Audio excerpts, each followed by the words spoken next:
Happy Monday. It's Monday. Welcome.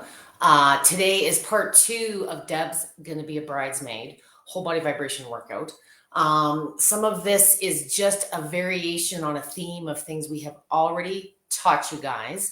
I said in this, I'm just checking to see if I am showing up on the other end. Let me see. Looks like I might be. I don't see anyone here just yet, so give me 30 seconds to make sure I've connected right. Yes, I see myself on the other end, so I'm going to assume that you can see me as well. I see one other end, so whomever you are, please let me know if you, I bet you you can hear me now. For those of you that are joining me, today, I see there's a couple of you there. Thank you for joining me. If you could please just do a comment or a happy face or a heart, let me know if you are seeing and hearing me on your end. There's about a 20-30 second delay on the Facebook side, so I just want to make sure everyone can see me before I get to my notes here for the session. Last week, and I think I'll go back and I'll drop a link after we're done here today. And I will provide you information on last week's session. Last week, we were focusing more on lower body, legs, butt, those type of areas. Today, we're going to focus more on upper body and core toning tips. And I'm going to show you some things that I like to do. Some of the things I talked about last week is incorporating as many things as I can into... Oh, hi, Nanny. Thank you for joining me on the other end there. Thank you for letting me know that you see and hear me as well. But today I'm going to focus on these troublesome areas of the bat wings, those areas that stick out above the top of the bra, the front of the bra, all those soft spots that you don't sometimes realize until you get back into your bathing suit or your tank top this time of year. Some of you certainly earlier than I'm experiencing it. So I've got a wedding on July the 8th, and this is kind of what I've been doing for the last, let's say, 3 to 4 weeks. My biggest excuse is I don't have time. I was too busy today. I was too busy, blah, blah, blah, blah, blah, blah. So the biggest tip I can give you if you're looking to get in shape, if you're looking to drop some weight, is the more that you can combine into your individual exercises, the more that you can reduce time. And for those of you that are, dealing with chronic issues like arthritic pain, swelling in the joints, you're waiting for a knee replacement, that there's ways that you can use a vibration plate to get those muscles to a level of fatigue without taxing the trouble spots. So by accelerating the time that it takes those muscles to get to fatigue, it's happening faster. You're also exposing the joints to less movement, less impact, less action. So you're going to be better off in the long run. The reason I kind of did these two workouts separately, I do not do upper body every single day of the week. When I am in get fit mode and getting ready to get into something like a bridesmaid's dress, I do something lower body every day. If you're looking to accelerate weight, in my experience with these platforms, pushing yourself to fatigue early in the morning, maybe just a couple of minutes of some squats, some lunges are going to be a really good way, not only to boost your energy levels because you're just doing a short session. It's going to get the lymph and the circulation and all that good stuff flowing. You're going to move and feel better. But by pushing the legs, those big muscle groups, the quads and the glutes, to fatigue early in the day, whatever that means in your day, you're going to boost your metabolism so that you're elevating your metabolic rate. So when you are in the down times and not so active or seated for long periods, your body is burning more effective calories while you're on idle than had you not done the squats in the morning. And for a lot of my clients, if you are busy and you're a workaholic and you have 12, 14-hour days, sometimes 2 to 3 minutes in the morning is easier than trying to get to a workout later on. Don't beat yourself up if you're not doing your workout regularly. Do something on the feel-good side to keep the benefits you have accomplished moving. This weekend would be a good example. I'm sitting here telling you I'm doing this every day, totally derailed since Friday. I've been moving a lot of furniture and other things, but I didn't even do a little recovery on the machine. And I can feel it today. My arms are killing me. My back's killing me. Whereas even if I'd just done a couple of minutes instead of resorted to the couch, I probably wouldn't be so stiff and sore. So today for the upper body portion, if you have not done any legs today, I do recommend warming up with maybe some pelvic tilts. You could do what I did last week if you're looking for a longer session and you want to do part 1, which is lower body last week, and part 2 of upper body today. For upper body and core, for my ladies in particular, unless you're training for something specifically and exercise hard regularly, I don't want you doing this portion every day. So this would be in every other, every third. You can use your machine daily for the feel-good stuff, but sometimes with upper body, if you're just getting started, you're later in life like me, I don't want you pushing chronic issues, and I don't want you trying to make up for the last 20 years of not doing something. So start conservatively, which means not full speed, not as mean as possible. You're going to injure yourself, or certainly overdo it to a point where you're going to have to put off the next workout. So just start having a relationship with your machine. I said this last week, if you're not using it regularly, doesn't mean you need to do a workout. Just start using it in some fashion. Just start moving and feeling better, and the exercise stuff gradually comes. So today we're going to start. If you haven't, like I say, done some legs or some lower body, get to it first and do a couple of pelvic tilts or something of that nature. I would suggest, if you do suffer a bad range of motion, you don't get too deep in your squats, things like that. Even if you're just doing upper body today, warming up head to toe is going to help you maneuver and be a little more flexible for some of the stuff we're going to do down on the ground today. So the first thing we're going to do down on the ground today, we're going to get right to it. We're going to get into what I call a modified push-up. So there's 2 things here today. I've got my machine. I've got a step. For those of you that do have a step, this is the AeroFlex that Life Pro launched a few months ago. If you've got an aerobic step or even a little cushion, I'm working on a hard floored surface today. So either use a step or a mat. I mentioned bringing a mat today, a rug, something to give your knees cushion, because this is a ladies style push-up. We're starting on our knees. So I'm going to put this here because we will use that later. So I don't want a push-up that looks like this. If you are exercising regularly and this is what your push-ups look like, I don't need to tell you what to do. But if you've been doing the same type of exercise for a long time, change up the dynamics, do something different. What we're doing here is simply an upper body warm-up before we get to the mean stuff. So we're working an oscillating movement, which is the side to side, the first manual mode on every machine. I don't care if you do it on a program. The reason I always do things in oscillating, it is the most functional, it is the most universal movement, and every machine that Life Pro carries offers oscillating. It also has the most customization factors. So one of the biggest things I always remind with oscillating movement, you are always in control over the intensity. So if you're getting too much action, bring your hands closer. Same if you're standing. Starting slow on a vibration machine is not a speed thing. I want you guys with a conservative hand or foot placement and a mid to high speed range. It's going to be much kinder and less rocking of the boat feeling than starting with those slow speeds. So bring your machine up. If you have a machine that offers 60 speeds, I want you in the 30 range, 20 to 30. If you've got a machine that's 99 or 100, be in the 50 to 60 range. Why do I say ranges? We can keep the exercises the same and just mix up those speeds from week to week. So I'm going to go slow so that you can see my movements on camera.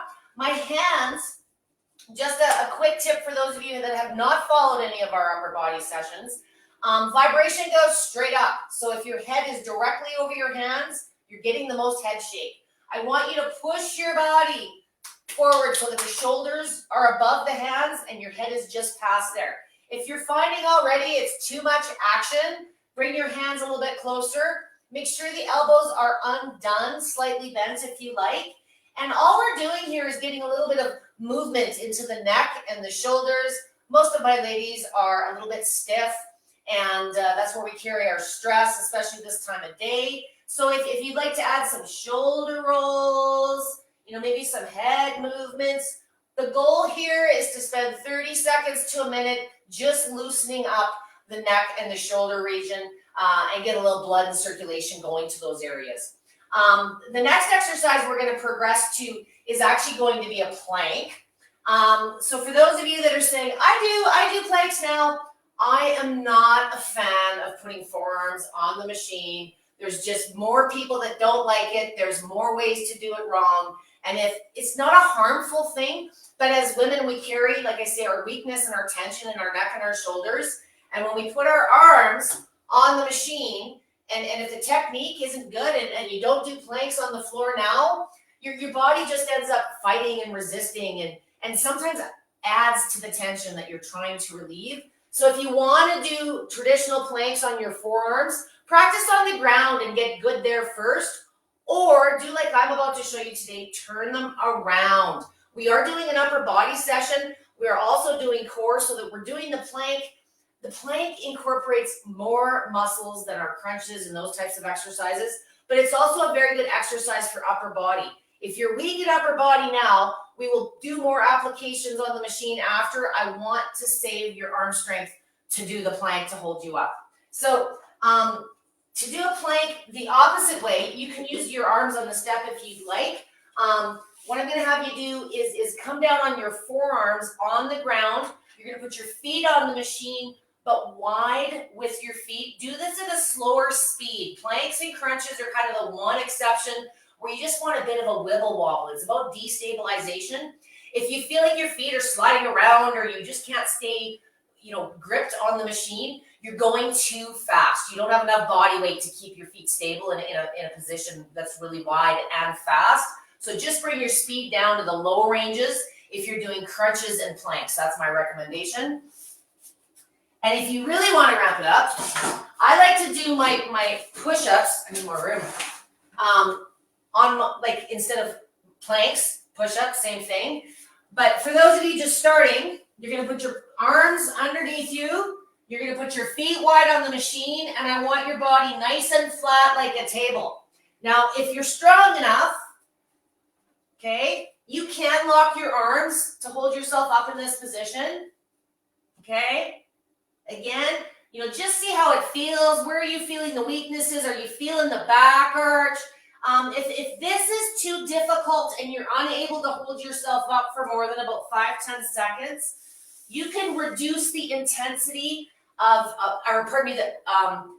the difficulty by reducing the amount of body weight you're putting into the transaction. So instead, come back, put your shins on the machine. You may want to put a mat on, and it makes it a little bit easier. You could even back up and put the knees on if you needed a little bit more. Okay, so the more body you get on the machine, the less body weight on the abs. But if you do have troublesome back issues, or this is just something that you're starting out with and you need to develop strength a little bit, this is a starting point. So for those of you that do have game, okay, the goal with that is to hold a good position, engage those abs. You're going maybe 30 seconds to a minute. For those of you that want a little bit more action, I like to add mountain climbers. So you're doing a combination of forearms and upper end on the hands. Do. It's really hard to talk and do good ab work. So what I'm doing is I'm coming down, and this is really going to hit the sides, the back, all of it. Try to get a good 5-6 reps on that. If you're experiencing really bad back issues, or you just aren't able to do planks because you do have back issues, another alternative that you could try is flipping yourself over and lifting. You're not going to straighten your back this way. It feels a little bit different than the traditional plank we started with, but it is a good way to get some strength throughout the core, but there's no way that you're going to wrench the back because you're going to bend the bum and hit the ground first. So go wide with the feet. You're putting your heels on the plate. Come down on the forearms and just lift that bum up and hold. And you'll get to the point where once you can hold this for 30 to 45 seconds, try a short rep of the other one. But this is a good way to get started if you are dealing with low back and spine issues, but you want to get into some planks. Okay? So that's one variation. I need a beverage. One moment. Hang on. If you're doing good ab work, you shouldn't be able to talk effectively. Everyone's okay? All right. So my next variation, we're going to get into a crunch, okay? So a crunch on the machine, crunches aren't big calorie burners. They're more about defining, shaping the six-pack. But within our six-pack, a crunch, there's two components to it. So the upper half movement, or the holding of our upper body, kind of gets from the belly button up. Adding the legs and incorporating lower body movement or extending your legs is how you kind of get that mummy tummy. So from the belly to the navel. Most people wanting to trim and tone their tummy, it's not up here. It's right down here. So we're going to target the lower portion. And like I was just showing you a little bit earlier, sort of starting like the reverse plank, I want you sitting on the machine with the controls in front of you. So when you lean back, your bum isn't hitting the buttons. I want you coming back and just putting your hands on the ground behind you. The elbows are slightly bent. And I want you just to lift your legs. We're going to look you want a good straight line between the tailbone and the neck. I don't want you looking like this or like this, just at this point.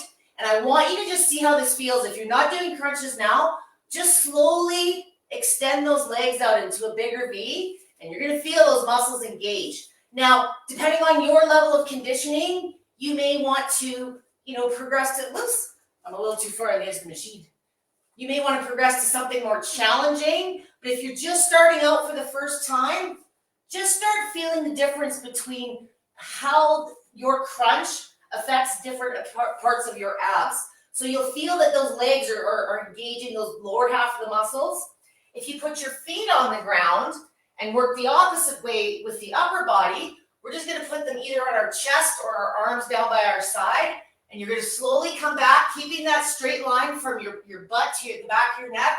And you'll feel those abs engage, the upper portion of them. So if you're just starting out with crunches, I find for a lot of my clients, it's easier to break it into two pieces versus trying to start with something extremely challenging that maybe you're not ready for. And a minute per rep is what I'm looking for on everything we're working through today. Next, crunch with legs and forearm one step. Oh, okay. So the last one I wanted to show you, I said we needed to save our arms. If you have upper body strength and you're doing this stuff regularly, you can kind of do these in whatever order works for you. Maybe you're just taking one of these exercises and adding it to what you're doing now.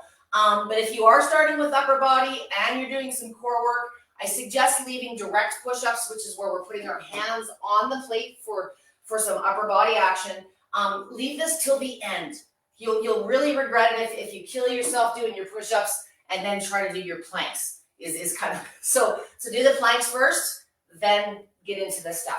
So for those of you, again, just starting, perhaps have a mat on the floor for your knees. I want you, again, focusing on where your weight is being displaced. Make sure those shoulders are over the hands, not the head. And the elbows are slightly bent. So there's going to be two variations we're going to do here today. And I think you'll probably see it better.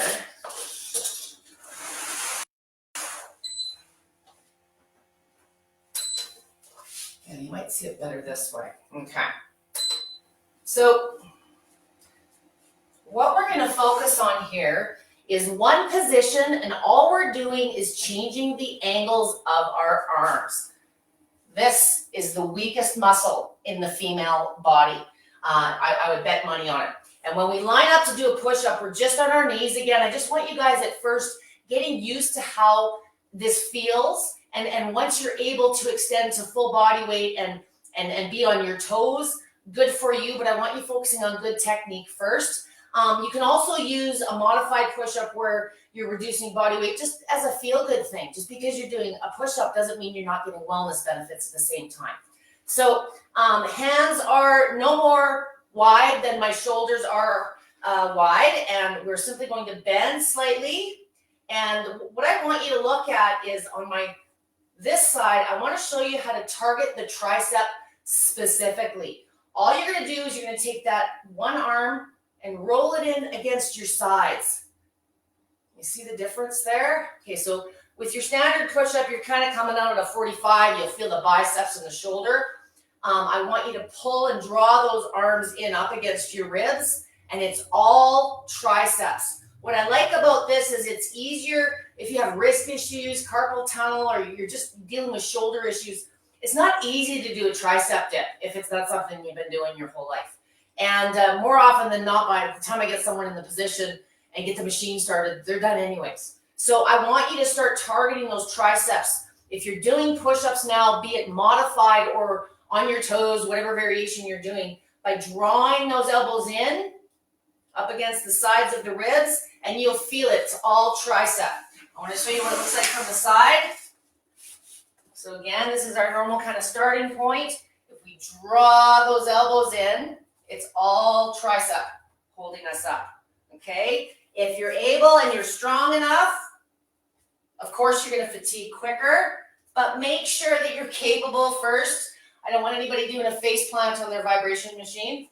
For those of you that are doing tricep dips, this isn't one of my favorite exercises, but I know I'm going to get questions. So the big thing with shoulder, or pardon me, with tricep dips on the machine, in my experience, is most people sit too far away from the machine. Get your butt nice and close so that you can just lift yourself up off of the machine. I don't want you to have to lift up and back, okay? So you should almost feel the machine just in the small of your back, and you want to keep your shoulders back. You don't want any sloppy posture.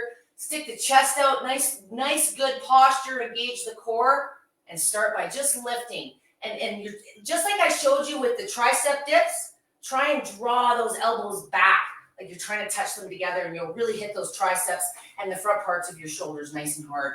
I don't expect you to last long in a tricep dip, but the tricep push-up, if you're doing a combination, I usually start out with just a regular push-up and then pull it in for the second half.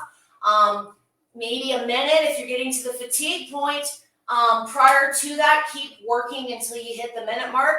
And I'm always speaking in ranges. One of the best ways to keep, I think, consistent with your exercises is not changing it up and making it this new thing every week. We don't like change. That's not our nature. So keep the exercises the same, progressing how I've shown you, but just change the speeds up a little bit. So if you've been doing all your stuff at, I don't know, 20, bring it up to 25 or 30 within those ranges that I've identified. It's just a matter of mixing it up. Faster and faster and faster and longer does not mean more results. It's about challenging the body, changing it, and forcing it to adapt regularly, where you're going to start noticing things. And again, as I started the session, if you're like me and you're looking to save time, you got this thing to have the 10-minute workout machine. So going longer and longer for many of you wasn't the reason you got into this technology in the first place. So we're going to finish off with some massage. Yes, there are ways that you can use your machine to massage and target trouble areas, especially if you are dealing with swelling, stiffness. Any of the massage positions that we're doing can be used as a warm-up, as a wind down, even just as a once in a while thing. If you are having, just pain and fatigue and the day kind of stuff. So the first one we're going to do is actually seated on the machine. What you're going to do, I want you to put your feet flat on the ground in front of you. You're going to take your hands, depending on your range of motion, you're going to kind of put them through your legs and hang on to those ankles. And I got to show you what this looks like from here. It takes a little bit of coordination, but what I want you doing is taking your arms, we're going through the legs, and we're locking them at the ankles. I'm going to bring my camera down here just a little bit more. Okay. So again, we're putting the arms through and hanging onto the ankles. And what we're going to do is we're going to hang on to our ankles, pant cuffs, whatever you got to grab onto for dear life. And you're going to literally pull, like you're a puppet. Somebody's pulling the arch of your back. And it's almost like it's pulling the shoulders out of the sockets. I'll show you what that looks like from the side view. It's not quite that gruesome, but we're going to put the arms through. We're going to hang on at the ankles. Relax the head and just pull and give those shoulders a really good stretch. Hold that for about 3 to 5 seconds. Release. Okay? Pull. This is my favorite stretch of all time. I've done it for 16 years. It just pulls those shoulder blades out and gives them just a nice, good stretch. If your range of motion lacks and you're unable to do this, it's something to work towards, okay? So I usually do about 3-4 reps of that just to kind of get things loosened up. I'm going to show you today because many have asked me, can I massage my arms on the machine? You absolutely can. You can massage really anything on the machine. Common sense applies. I don't recommend putting your boobs on it or, your chest. It's really a tolerance thing. Nothing is harmful. It's what you can tolerate. When you start getting into this area of the body on the plate, your lung cavity and a lot of air is in there. And what happens when the machine moves you, like it kind of makes you winded. It makes you maybe cough if you're dealing with a lot of congestion. If you've ever had an asthmatic attack and you've had to go to the hospital where they've used a tamper on your back, many of my COPD clients by far prefer using their vibration machine. So there is no harm. Just understand it's not everybody's cup of tea. And if you're really sensitive to head vibration, I don't recommend trying some of the massages until you find other ways to adapt and become more comfortable with it. So the first one I'm going to do is very, very easy.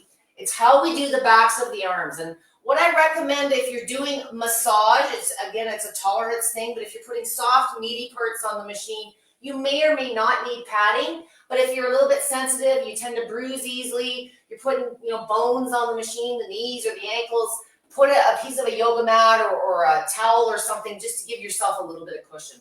I recommend doing your massage on a higher speed range. So if your machine goes 60, do it on 40 to 50 up to 60. We're not putting a lot of body weight into this one. All we're going to do is drape. We're going to lay sideways on the floor on our back, and we're going to drape the back side of the tricep on the machine.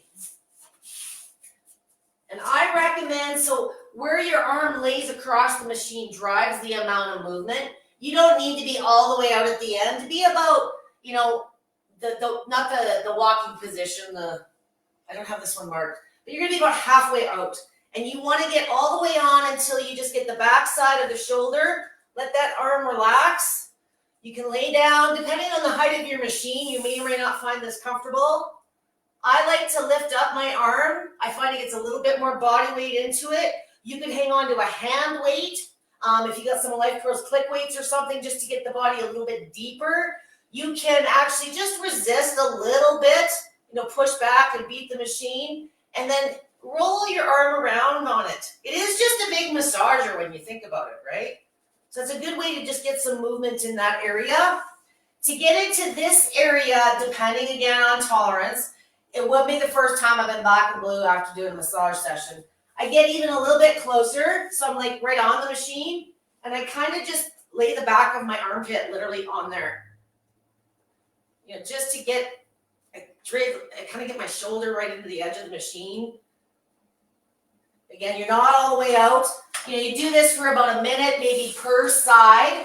The other way that you can massage if you're dealing with a lot of swelling or tension in the shoulder is turn around, face the ground the other way, and drape your arm around the machine like this, like you're giving it a hug. So you're going to lay down. Oops. We're going to lay down right beside the machine. We're going to take this arm and drape it and just hook the shoulder itself right on the edge of the plate. Again, doing that for about a minute. You can hold your arm up, relax, whatever feels more comfortable. You may find you might need to add a little cushion. Depends. Really depends on you. Okay? The goal is to experiment, but please ensure, please ensure you have the range of motion. It's never the getting down off the ground. It's the getting back up off the ground that sometimes becomes a bit of a challenge. Okay. Last but not least, I want to show you, I showed you last week how to massage the butt, the thighs. I've got a couple of sessions on how you massage all body parts. But I just wanted to reiterate today, because we are doing abs and upper body. I've shown you a couple of ways that you can hit the arms. But the mummy tummy, that part below the belly button, is very easily targeted on your vibration plate. I would recommend, now that you know how to do planks like you're like rock stars, think of this as a mini plank. So again, the buttons are back this way, so my butt isn't hitting them. I'm going to lay myself down on the machine. Now, I don't use a mat, but depending on the surface of your machine, if your hip bones really stick out, you might want to put some padding down for this. But I'm kind of right up, my belly button is right on the edge of the machine, and I'm just massaging that lower pooch portion, if you will. I like to just hold myself up on my forearms. I'm using the mini, and it's perfect because it's not too high off the ground. If you need a little bit more support, you can use your step. Just tee it up in front of the machine, and you can do it a little bit more lazy. Get yourself a pillow and just chill. For this one, if you want, you can bring your legs up, whatever kind of feels comfortable for you. I would do this one, like I say, for about a minute, maybe 2 max. If you've got trouble on this side, I showed this last week. The step makes it a little bit easier to maneuver around, or again, you can hold yourself up on your forearm and you can simply just keep going. If you wanted to do the low back, okay. And then of course, that other side. All right. Now, I do not, oh, there's a spider. Spider just ran. Okay. So it really depends on you and what areas you're trying to target. I do not do all of the massage all of the time, but I did want to give you an example of a few of the things that I'm dusting off and getting back into to look more bridesmaidish here in a couple of months. So thank you for joining me again. I want to see maybe who I haven't talked to death and who might have some questions. If you do have questions, now is the time to ask away. Who's here with me? There's a few of you. Hello. Does it matter what kind of vibration machine we have to do these exercises? The moves are kind of universal. You can use them, it's like, can I do these exercises at this gym versus that gym?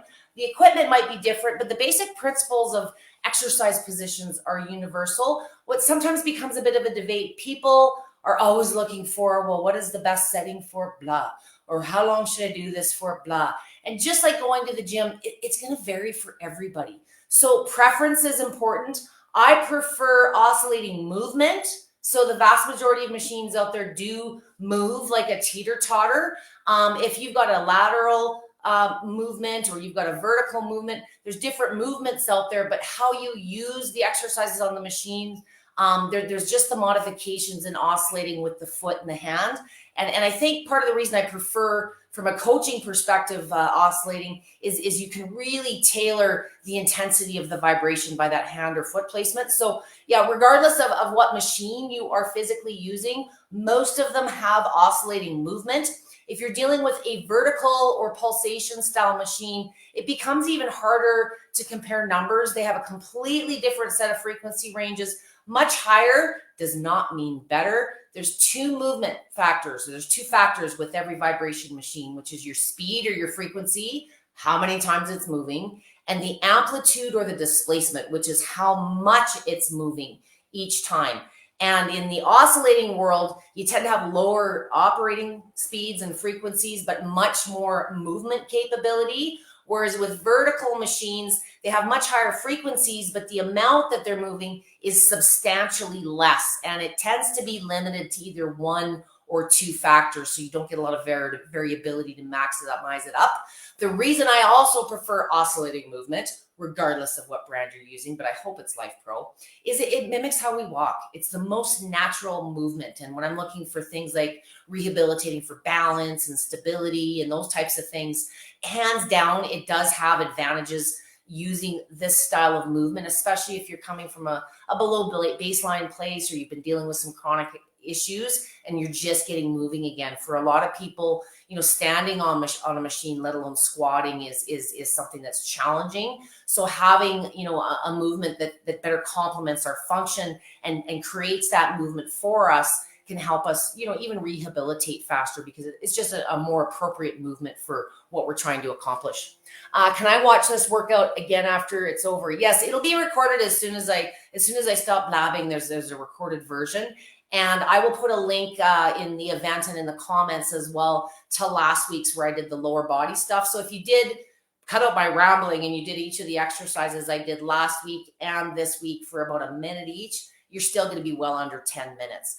Again, with the massage, I don't do everything all the time. My trouble spots are the inner thighs, my glutes, and the underside on my hamstrings that I went over some of those massages last week. Today was just some variations to help you target these areas. Massage is going to certainly help with swelling, skin tone, circulation, surface type of stuff. But if you want the tone, if you want the definition, you need to do some of the exercise pieces too. Going longer and longer and just changing settings is going to take you certainly to a degree to some range. But if you want the definitions, you want to progress from where you've been at. Sometimes it's a matter of just getting a little bit more functional or challenging yourself a little bit more in the exercises you're doing now.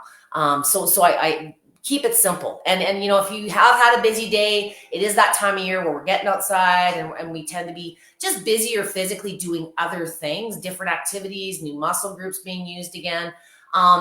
Use your machine for just recovery or warm up. Don't beat yourself up if you're not doing the workout.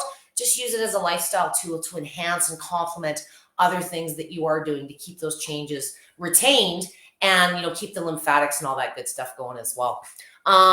If easily get headaches and migraines, would the push-up and the plank be okay? You know what? I don't have a crystal ball. Do you normally, experience migraines when you get exercises? What I would caution with something like a migraine is you kind of subconsciously guard and protect that area because it is an area of concern. And what happens when you get into like a plank or a push-up, we tend to guard and resist. I would practice them on the floor first, get comfortable, holding them for a good 30 seconds to a minute, or switch the planks around, maybe do a little bit of upper body at the end and see how you feel and then progress knowing that you don't have issues. Switch it around and put the feet on the machine. I think it would be very common if you're not doing these types of exercises now on the plate. You may have a headache or two getting started. You might not at all, but anytime we change and progress, sometimes our body fights back, and sometimes a migraine is enough to talk you out of not doing it again. So, if you know what your triggers are, adhere to paying attention to those. But that being said, I've had a lot of ladies that, are chronic migraine users and have had no issues at all. So you kind of have to try it on your own. I can't give you any guarantees, but reduce the amount of body weight and start on the knees. Don't make it the hardest one you ever do. Just let your body assimilate and get used to that new exercise before you make it challenging. More challenging would be a better way to get started on that. Who else is here talking to me? I've had lots of core tummy success using a weighted ball and standing in position, passing it side to side. Love it. In a figure eight motion. Just be sure to tighten stomach. Yeah, while you're being successful there, I'm also going to add, give yourself a pat on the back, is using it consistently. If you're doing something regularly on the machine, it's the best way to have long-term success. But yeah, if you've got, by adding more mass, you're making those legs work harder, so that equates to the calorie burn. But the figure eights, when you're standing on the plate, not only the movement itself adds, engages those muscles, but you add the movement of the plate and it just pushes that core further to stabilize. So awesome add-on. Keep it simple. I love it. Only twisting knees and do not bend the knees. Be careful with not bending the knees. I do make exceptions from time to time, but if you are dealing with knee issues or you want to try something like that, as long as you're not doing it your whole workout, there's really, in my history of doing this 16 odd years, I've never seen anybody damage their knees using the machines with their legs locked. But, if you jump off a stair with your legs locked, you probably, might hurt yourself a little bit. You can recover, but, don't put yourself in harm's way if you have an area. of concern. I do lock my knees from time to time when I'm doing some stretches and some toe touches, or I like to get the vibration up into my neck and shoulders at times, but be careful if you're doing it with loaded positions and that's not something you're normally doing. Thanks for sharing. I love that variation. I think usually it gets triggered because of the neck muscles get tight without a workout. So you know what might be really good? I think we're going back to the migraine here. Everybody's coming up as Facebook user, just so you know. But yeah, if you've got, tension, tension headaches, tension in the body can lead to a lot of things, not just migraines. But if you know you're tense and you're having one of those days and your body's giving you the signs, just putting your forearms lightly on your knees or just a modified push-up just to get some movement going. The key is reduce the movement. Bring those hands really close to the center. The wider you go, the more your body's got to work. And that's when we tend to fight and resist. And we think going wide gives us more benefit. No, it just makes it more intense. And everybody's in a different place. It doesn't mean it's more effective. So bring those hands closer. And then, once you start getting into your groove and feeling a little better, maybe you can widen up. But it really depends, especially if you have like good days and bad days. I don't think I've ever had migraines. And it's weird because on Saturday, I woke up with this throb and I felt like I'd been in a car accident, hit by some semi truck. My neck was just tensed right up. We had a huge change in temperature over the weekend. And usually it's my knee that gives me those, my knee's my barometer. But I think it was just a tension headache. And, even myself, I'm like, well, should I do it or shouldn't I do it? But, once I got a little blood moving and flowing, I didn't do a mean push-up by any means, but I did get some movement going there. But I did it for like 30 seconds to a minute. Then I waited and saw, and, I went back about an hour later and did a little bit more before I went out for the day. So, do a little. You can always do a little more. Don't do too much because I don't want you overdoing it with circulation and that either. What speed do you do the plank on? It depends. So if my feet are on the machine, which is how I recommend you start if you're not doing planks now, just slow. Those slow speed ranges are about destabilization and wobbling you. You don't want a whole lot of movement. The faster you go, the more your feet might feel like they're losing stability on the machine because you don't have a lot of body weight going into it. If you're doing it the other way around and you're doing it like a full-on push-up with hands on the machine, you could probably do a mid-speed because it's a different exercise than doing it on the forearms. If you do like to do it on the forearms, as I already expressed, I don't like it. I get too many calls where people have neck issues, especially if you got migraines. Don't do forearms on the plank. Come up and you're getting a little, in my opinion, more benefit because you're exercising the arms as well. But it gets the head further away. It's more functional. You could probably tolerate a mid-speed with a conservative hand position in line with the shoulders, not past them, okay? And closer if need be. I have the waiver vibration plate. What level can I start at?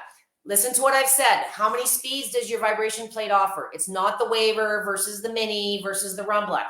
The waiver, I believe, has 99 speeds, so a mid-range would logically be, the 50 to 60 range. If you're in a Rumblex and your machine goes 60, well, 20, 30, 40 range. It's just a guideline. Please don't get so hung up in specifics. I know many vibration machine companies, including Life Pro, as science came out and a lot of the machines were coming, this is what this was for and that's what that's for. But from somebody who's been using these 16 years, there's no cookie cutter equation to getting you fit and healthy and recovering just like at the gym. There's no perfect amount of weight to lift to lose weight. It really depends on you personally, but understand ranges are a better representation. The low speeds are more about balance and stability. The mid speeds, they're a little bit more about relaxation. You start getting into workout.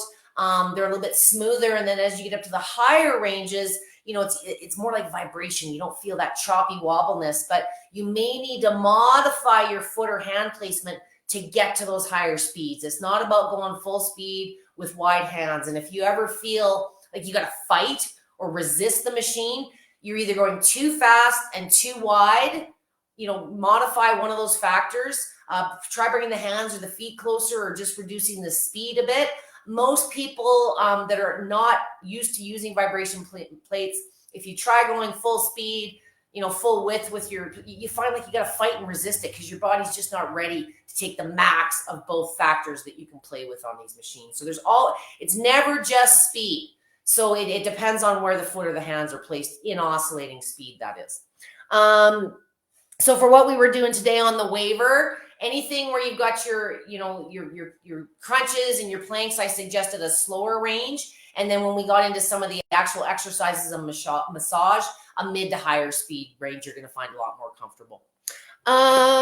Did I miss anybody's questions? I hope you learned a few new things today. Like I say, sometimes it's just a variation on a theme.